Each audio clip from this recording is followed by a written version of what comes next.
children, going ahead with the extra sums. आज हम chapter 3 के sums देखेंगे. मैंने थोड़े ज़्यादा सम भेजे हैं आज because these sums आप देखेंगे very simple and हालांकि अराउंड थोड़े ज़्यादा समय बट जल्दी हो जाएंगे आपको ज़्यादा टाइम नहीं लगेगा. क्योंकि चैप्टर 3 में एज यू नो ग्राफ वाला है coordinate and there is nothing new much new to do in this anyway but still कुछ चीज़ें मैं जस्ट हल्का से रिफ्रेश कर रहा हूँ बिकॉज काफ़ी टाइम हो गया ये चैप्टर किए हुए. 4 क्वाड्रेंट होते हैं, first second third and fourth. Okay, fourth 4 quadrants होते हैं, यहाँ से स्टार्ट होता है.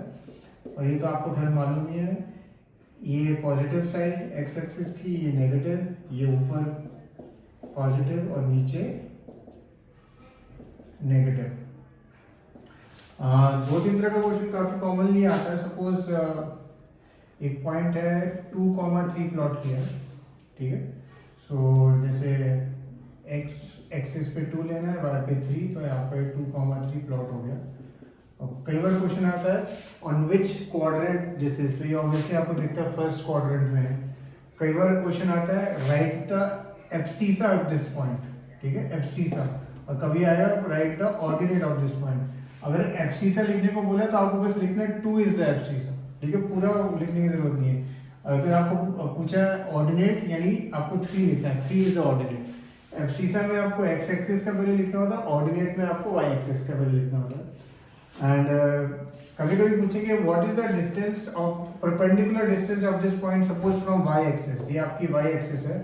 सो परपेंडिकुलर डिस्टेंस यानी ये डिस्टेंस, और परपेंडिकुलर डिस्टेंस वाई एक्सिस से आप देखोगे ये जो 2 है, तो ये परपेंडिकुलर डिस्टेंस 2 है फ्रॉम वाई एक्सिस, ठीक है. सिमिलरली अगर पूछा जाए what is the perpendicular distance from x axis यानी ये वाला डिस्टेंस, तो उसमें ये जो भी होता है यानी 3 है, तो परपेंडिकुलर डिस्टेंस कितना है 3.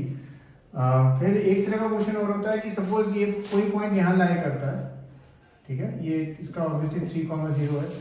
आपको पूछा जाए in which quadrant do these points lie, तो जैसे अगर यहाँ बीच में होता है तो आप 1 2 3 4 बोल देते हैं. और अगर एक्स एक्सिस या वाई एक्सिस पे होता है तो आपको बस लिखना होता है statement that it lies on the, जैसे ये है 3,0, it lies on the positive side of the x axis. Suppose यहाँ होता है तो आप लिखते it lies on the positive side of the y axis. Okay, so ये हल्का सा रिफ्रेश था. You already know all these things. अब हम जो क्वेश्चंस हैं ये हल्के थोड़ा देखते हैं. फर्स्ट क्वेश्चन है the area of the triangle formed by points this is, और फिर आपको 4 ऑप्शन दिए.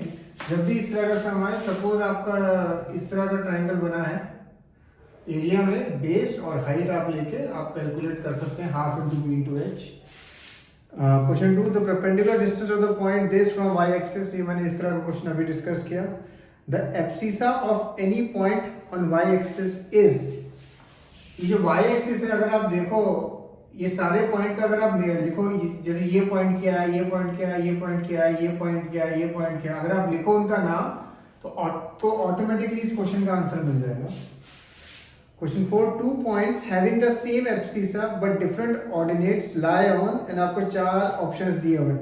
जब भी इस तरह का क्वेश्चन आया ना, जैसे having the same abscissa but different ordinates, यानी सपोज 2,4 लिखा एब्सिसा सेम रखा और 2,6 लिखा एब्सिसा सेम रखा दोनों में एंड ऑर्डिनेट डिफरेंट. अब आप इसको बस प्लॉट करके देख लेना और आप देखोगे ये चारों में से एक ना एक तो वैलिड होगा ही. Question 5 in the given figure the coordinates of A R. इसमें तो बस कोऑर्डिनेट्स लिखने हैं. इसमें ना एक चीज ध्यान रखना, एमसीक्यू क्वेश्चंस में some children sometimes they forget to write the option. It is compulsory to write the option. वो बस सीधा आंसर लिख देते हैं. Don't do that. Okay, the point A comma B lies in the fourth quadrant. Find which A और B is greater. अब वो आप देख लेना, ये अपने आप करना सम. जैसे ये वाला क्वाड्रेंट में दोनों पॉजिटिव होते हैं, ये वाले क्वाड्रेंट में दोनों नेगेटिव होते हैं, बट ये वाला क्वाड्रेंट और ये वाला एक पॉजिटिव होता है और एक नेगेटिव होता है. So accordingly you can answer this question. 2 points with coordinates this and this lie on a line parallel to which axis. इसको प्लॉट करके देख लेना. Question 8 find the point which lies on the y-axis at a distance of 5 units in the direction of y-axis. ये आप कर सकते हैं. Find the perpendicular distance of this point from the y-axis. Again हमने इस तरह का सम डिस्कस कर चुके हैं. क्वेश्चन 10 ये पॉइंट्स प्लॉट करने हैं आपको and then name the figure obtained joining the points A B and C and if possible find the area. Again जैसे मैंने आपको बताया एरिया आपको कैसे निकालना है। Question 11 in which quadrants do the points lie, तो आपको बस प्लॉट करके देखना है कौन से क्वाड्रेंट पे लाई करते हैं। क्वेश्चन 12 थ्योरेटिकल है, वो अपने आप कर लेना, बहुत सिंपल है। Question 13 write the coordinates of the points A B C D from the following figure, और आपको बस लिखने हैं points which you can easily do.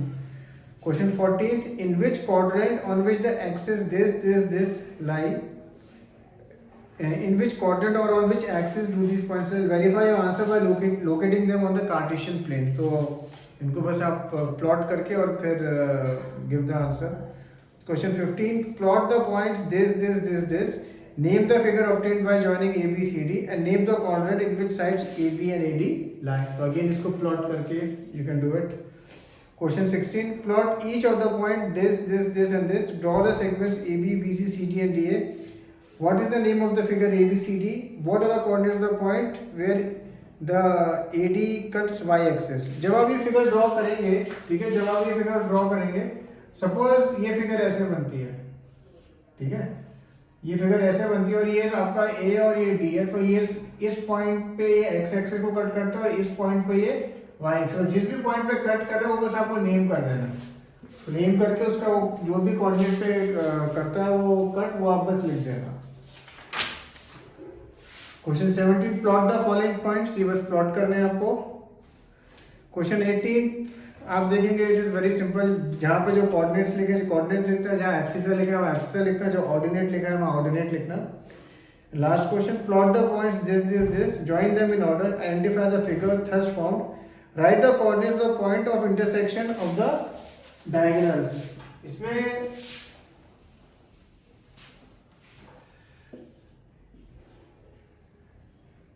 ये फिगर जब आप ड्रॉ करेंगे आपकी बनेगी, मुझे नहीं मालूम एग्जैक्टली कहाँ बनेगी, सपोज यू बनती है सपोज। उसके बाद जब डायगोनल्स आप इंटरसेक्ट करेंगे तो जिस भी पॉइंट पे वो इंटरसेक्ट कर रहे हो, ठीक है, उसका बस आपको कोऑर्डिनेट लिख देना, ठीक है, जो भी पॉइंट पे कर रहे हैं। सपोज ये -2 है और सपोज ये 1 है, तो आपको ये लिख देना है -2, 1, जिस भी पॉइंट पे वो डायगोनल्स बाइसेक्ट कर रहे हैं। हो सकता है यहाँ करें, यहाँ करें, यहाँ करें, यहाँ करें, जहाँ भी करें आपको वो बस लिखना है। Okay, so these questions are pretty simple. Basically आपका इससे चैप्टर 3 एक बार अच्छे से रिवाइज हो जाएगा। Okay, so finish all these sums.